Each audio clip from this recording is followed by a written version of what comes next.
హిడ్మాని టార్గెట్గా చూపిస్తూ ప్రభుత్వాలు మాత్రం తమ ప్రతిష్టను పెంచుకునే దిశగానే అమిత్ షా ప్రయాణిస్తున్నారని ఆరోపిస్తున్నారు. ప్రస్తుతం హిడ్మా ఇంటి వద్ద ఉన్న మనము హిడ్మా ఇంటి వద్ద ఒక్కసారి లోపల పరిణామాలు చూద్దాం. ఎందుకంటే ఇదే ఇంటి నుంచి తన ఎదిగిన తీరుకోవచ్చు, ఇక్కడ నుంచి తన ప్రస్థానాన్ని కొనసాగించిన వ్యవహారం కావచ్చు. 40 ఏళ్ల పాటు పార్టీలో ఎదురులేని వ్యక్తిగా గెరిల్లా ఆపరేషన్కి ఒక కేంద్ర బిందువుగా తను రంగంలోకి దిగాడంటే ఖచ్చితంగా ఏ పోలీస్ అయినా బలి కావాల్సిందే అన్న స్థితిలో మావోయిస్టు పార్టీని ఎక్కడో అంటే దాదాపుగా అంటే ఆకాశం శిఖరాన ఉంచిండనేది ఖచ్చితంగా చెప్పచ్చు. కానీ అదే మావోయిస్టు పార్టీ హిడ్మా పోలీసులు ఎదుట నేల కొరిగిన తర్వాత అందపాతాలనికి దారి స్థితికి వచ్చింది. సో మనం ఇంటి వద్ద చూస్తే కనుక వాళ్ళ ఇంట్లో కూడా ఇక్కడ చూడొచ్చు ఎంతటి పేదరికం ఉంటుందనేది కూడా మనం చూడొచ్చు. మనం పట్టణ ప్రాంతాల్లో కానీ గ్రామీణ ప్రాంతాల్లో చూస్తే మన ఇంట్లో ఆ వస్తువులు లేవు, ఈ వస్తువులు అని చెప్పి ఎంతో గందరగోళానికి గురవుతుంటాం. కానీ వాళ్ళ ఇళ్లలో ఎటువంటి వస్తువులు ఉండయి, వాళ్ళు ఎక్కడ వేసినా అంటే మామూలుగా అన్నాలు వండుకున్న మిగతా పాత్రలు కావచ్చు అవన్నీ అక్కడ వేసి ఉంటారు. ఇంట్లో కూడా కోళ్ళు తిరుగుతున్న దృశ్యాలు మనం చూడవచ్చు. అంటే సాదా సీదా బతుకుల నుంచి ఖచ్చితంగా బతుకులు కానీ ఆదివాసీ గ్రామాలు గిరిజన గ్రామాలు అభివృద్ధి పథంలో ముందుకెళ్లాలని చెప్పి హిడ్మా లాంటి బార్సా దేవ లాంటి ఎంతోమంది వ్యక్తులు ప్రయత్నం కొనసాగిస్తున్నారు. కానీ అదే హిడ్మా వీళ్ళకి ఖచ్చితంగా రేపటి భవిష్యత్తు కాలంలో ఆదర్శంగా నిలిచే అవకాశం కనిపిస్తుంది. ఎందుకంటే హిడ్మా అనే పేరు ఖచ్చితంగా వీళ్ళను డెవలప్మెంట్ దిశగా తీసుకెళ్లే అవకాశం కనిపిస్తుంది. అంటే హిడ్మా గురించి కొంచెం చెప్పండి, మీకున్న పరిచయ క్రమం కావచ్చు. మీరేమవుతారు, బావ అవుతారా? మాకి బావ అవుతాడు. మాకి ఇప్పుడు వచ్చి మాట్లాడింది లేదు. మాకి ఇప్పుడు ప్రజలు గురించి తిరుగుతున్నాడు, కానీ మా కోసం కాదు. అంటే పార్టీలకు పోయిన తర్వాత ఎప్పుడన్నా బయటకు వచ్చిన తర్వాత చుట్టుపక్కల ఏమైనా కలిసిండా దళంతో పాటు? కలవట్లేదు నాన్న, అసలు కలవలేదు. అస్సలే కలవట్లేదు. ఒకసారి 6 సంవత్సరాలు అవుతుంది కలిసింది కటిపిల్లలు పోయినప్పుడు. ఇప్పుడు మీరు ఏం పని చేస్తున్నారు, మీకు మంచిగా అనేస్తున్నదా, ఏమైనా మీరు మంచిగా బతుకుతున్నారా ఏంటా అదే అడిగిండు. అందరు ఇంటి కాడ మంచిగా ఉన్నారా లేరా? ఇంటికి అయితే రాలేదు. ఇంటికి రాలేదు. ఎక్కడ కలిసాడు? బయట కలిసిండు, అడవుల్లో కలిసాడు. బాగానే ఉన్నాడు అప్పుడు కలిసినప్పుడు? మీరు బాగానే ఉన్నాము. బాగానే ఉన్నాడు. ఇప్పుడు ఈ ఎన్కౌంటర్లో హిడ్మా భార్య రాజే తెలుసా మీకు? తెలుసు. ఎక్కడ ఉంటుంది రాజే? ఇక్కడ ఈ చుట్టుపక్కల ప్రాంతమేనా? ఇక్కడ కూడా వచ్చేది. అది వచ్చేదా? అంటే మీ క్యాస్ట్ అయినా, మీ కులం? వాకులమే, ఎస్టీ. అంటే వాళ్ళిద్దరు పరిచయం పార్టీలు ఒకేసారి పోయారా లేకుంటే తదుపరి పరిచయం అయింది వాళ్ళకి? మరి నాకు కండ్లు దొరుకుతున్నానా?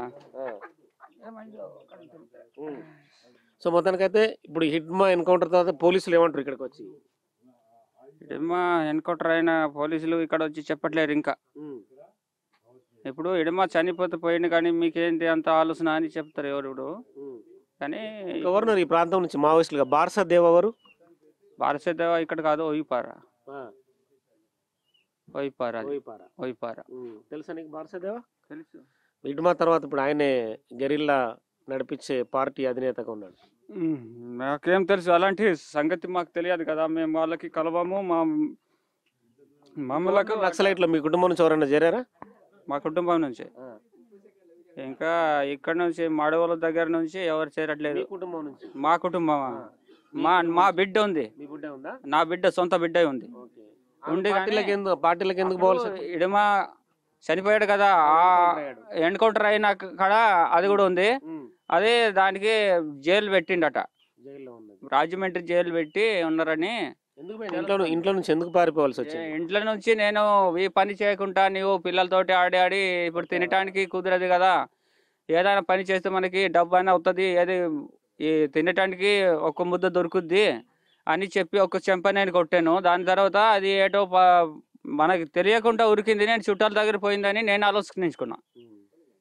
అట్లా అని నేను రేపు ఎల్లుడో ఉండి చూద్దేమో లేదు దళంకి పోయింది అన్నాడు. ఇప్పుడు అరెస్ట్ అయింది. హిడ్మా దళంలోనే ఉండేదా? హిడ్మా దళంలోనే ఉండేది. మామ కదా, మామయ్య అని. అదే 3 సంవత్సరాలు అయింది. 3 సంవత్సరాలు అయింది. బిడ్డను వెళ్ళి చూడవా మరి? రాజమండ్రి జైలుకి వెళ్తావా?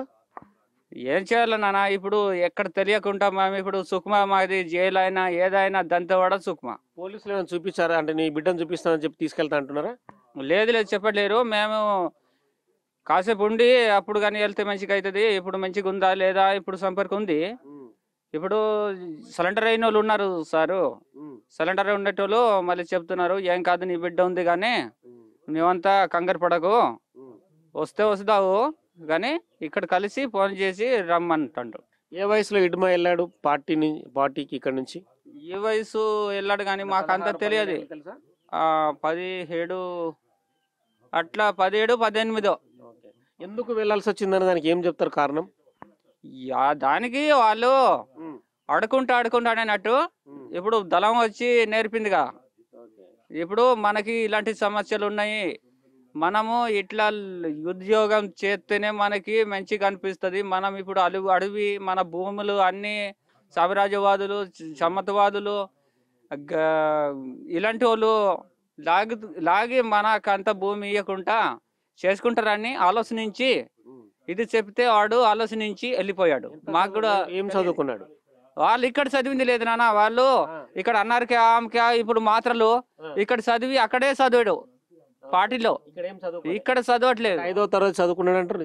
ఇక్కడ 5వ తరగతి లేదు, ఇక్కడ 5వ తరగతి లేదు, ఏం లేదు. ఇప్పుడు 2వ తరగతి ఏమో ఇక్కడ చదువుకుంది.